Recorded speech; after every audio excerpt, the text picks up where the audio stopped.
हाय, आपके साथ मैं हूँ Surbhi Sharma. India TV YouTube channel subscribe करिए, बेल आइकन दबाएं।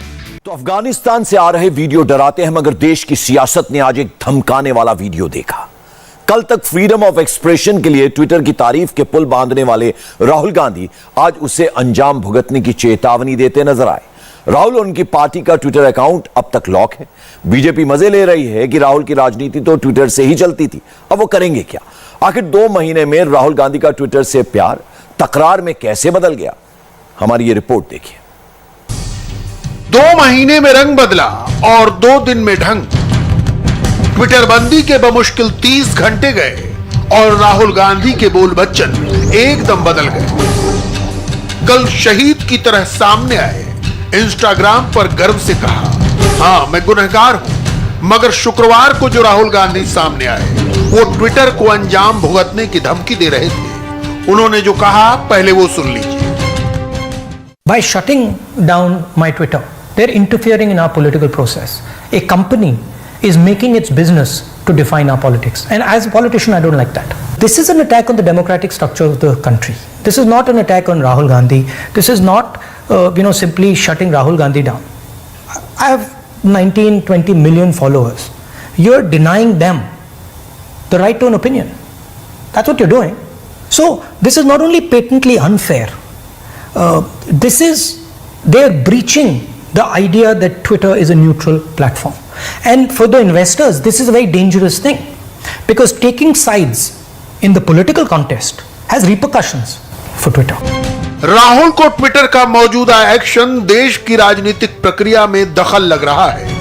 बिजनेस करने वाली कंपनी देश की राजनीति को परिभाषित करती नजर आ रही है, मगर जब सरकार ट्विटर को चेतावनी दे रही थी कि कोई भी कंपनी देश के संविधान और कानून से ऊपर नहीं हो सकती, अगर कानून है तो उसे मानना पड़ेगा, ठीक उसी तरह जैसे भारतीय कंपनियां अमेरिका में बिजनेस करती हैं तो वहां के कानून मानती हैं, उन्हें नए आईटी रूल्स मानने ही होंगे, इस बात पर कोई समझौता नहीं होगा।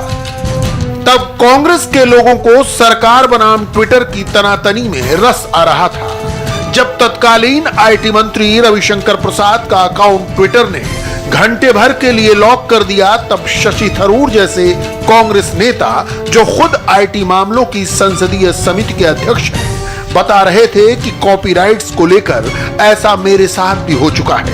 हालांकि यह नसीहत थी या तंज, शशि के ट्वीट से समझना कठिन था। मगर एक वक्त तो ट्विटर ने बीजेपी और संघ के लोगों के ब्लूटिक मनमाने तरीके से हटाने शुरू किए। ट्विटर ने उपराष्ट्रपति वेंकैया नायडू के पर्सनल ट्विटर अकाउंट से ब्लूटिक हटा दिया। संघ प्रमुख मोहन भागवत समेत आरएसएस के कुछ नेताओं सुरेश जोशी, सुरेश सोनी और अरुण कुमार के अकाउंट से भी ब्लूटिक हटा दिया गया। इसके बाद ट्विटर पर ही Twitter ban in India hashtag चलने लगा। ट्विटर पर ही मांग उठने लगी कि नाइजीरिया की तरह भारत में भी ट्विटर को बैन किया जाए। इस पर राहुल गांधी ने ट्वीट कर चुटकी ली, ब्लूटिक के लिए मोदी सरकार लड़ रही है, कोविड टीका चाहिए तो आत्मनिर्भर बनो। वही राहुल गांधी आज रोना रो रहे हैं कि ट्विटर निष्पक्ष नहीं रहा। Our democracy is under attack. We're not allowed to speak in parliament. And I thought there was a ray of light where we could put what we thought on Twitter. But obviously that's not the case. It's obvious now that Twitter is actually not a neutral, objective platform. It is a biased platform, and it's something that listens to what the government of the day says. फिलहाल Twitter पर राहुल गांधी का account अब तक lock है। BJP Yuva Morcha के अध्यक्ष और सांसद तेजस्वी सूर्या ने खूब चुटकी ली। सूर्या ने कहा, एक ही तो जगह थी राहुल गांधी के पास, वहां से भी बाहर कर दिए गए। राहुल गांधी का राजनीति जमीन पे नहीं था। राहुल गांधी का राजनीति सिर्फ ट्विटर को सीमित हुआ था। आज ट्विटर ने भी राहुल गांधी को बाहर रख चुका है।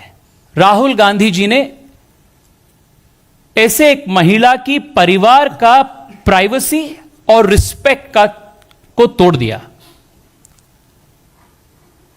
यह सिर्फ ट्विटर का पॉलिसी का वायलेशन नहीं है, मैं उधर नहीं जानता हूं, पर यह देश की कानून का उल्लंघन है। It is outraging the modesty of a woman.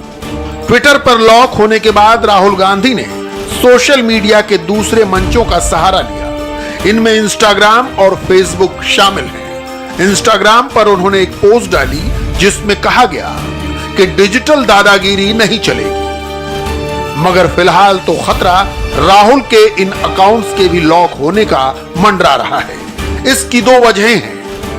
एक तो राहुल ने इंस्टाग्राम और फेसबुक से वो तस्वीरें नहीं हटाई जिन पर बाल अधिकार सुरक्षा आयोग को आपत्ति है। दूसरे, राहुल की ओर से एनसीपीसीआर की नोटिस का तय सीमा के भीतर जवाब नहीं दिया गया। आयोग ने इंस्टाग्राम और फेसबुक को भी नोटिस भेजा है। अब इन फोरम्स पर राहुल के अकाउंट्स का क्या होता है ये तो वक्त बताएगा।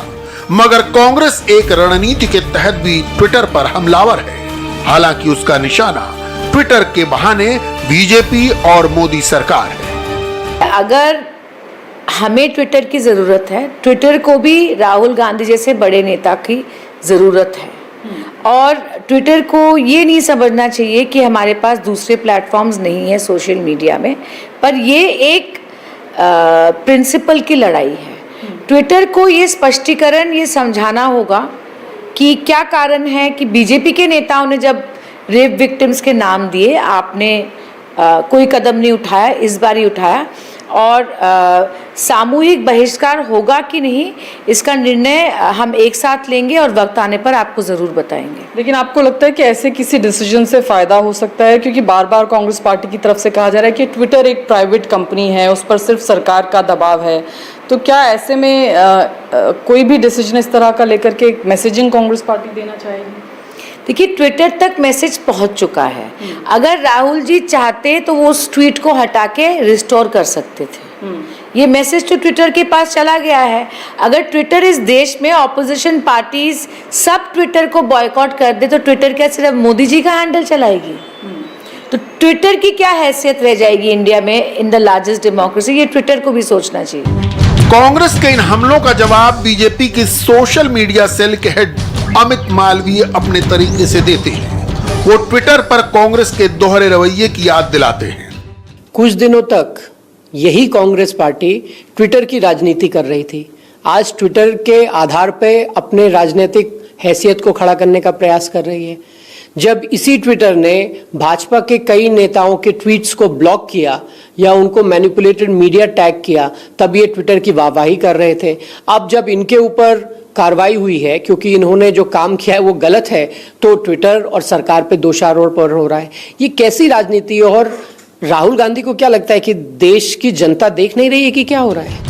अमित मालवीय उन मामलों की भी याद दिलाते हैं जब संबित पात्रा और रमन सिंह के ट्वीट्स को मैनिपुलेटेड मीडिया बताकर लेबल किया गया। मैनिपुलेटेड लेबल करने का मतलब है कि शेयर किए गए तथ्यों को गलत ठहराना। यह सब ट्विटर उसी दौरान कर रहा था जब उसके खिलाफ सरकार का शिकंजा कस रहा था। तब कांग्रेस के प्रवक्ता रणदीप सुरजेवाला ने ट्विटर को चिट्ठी लिखकर उसकी तारीफ की। यही नहीं, उन्होंने आगे कुछ और मंत्रियों के नाम सुझाए जिनके ट्वीट मैनिपुलेटेड लेबल करने की जरूरत थी। उन मंत्रियों के नाम भी सुन लीजिए। हालांकि इनमें से कुछ अब मंत्री रहे भी नहीं।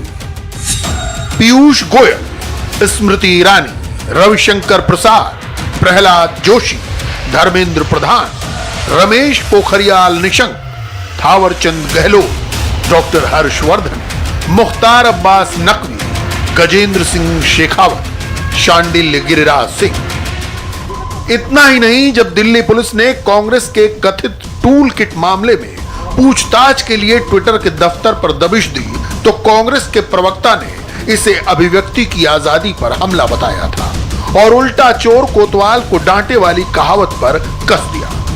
उल्टा चोर कोतवाल को डांटे, ये तो सबने सुना है, परंतु मोदी सरकार ने ये कर दिखाया है। दोषी कौन है टूल किट मामले में? फर्जीवाड़ा किसने किया टूल किट मामले में? भारतीय जनता पार्टी, उनके नेताओं और प्रवक्ताओं ने। परंतु पूछताछ किससे हो रही है? ट्विटर से।